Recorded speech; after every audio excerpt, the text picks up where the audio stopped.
right, guys, I have to tell you, the first time I was at a conference and I walked past a table with a bunch of light systems on it, I literally laughed and I was like, do they think we're dumb?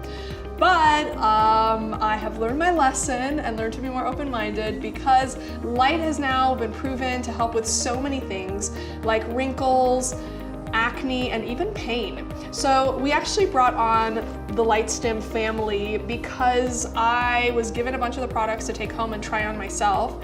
I do get some shoulder pain sometimes from performing liposuction, and actually placed the light on myself for 5 minutes and the pain was so much better. My husband stole it from me and started using it on his joints as well.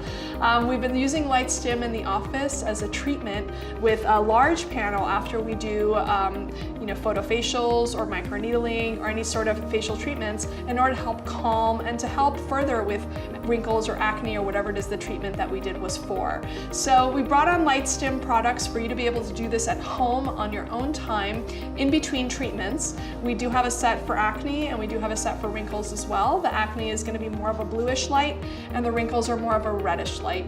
So if you are motivated, you want to take this treatment home, not always have to come into the office to get it done, the LightStim is an excellent choice and we do hope you'll enjoy it.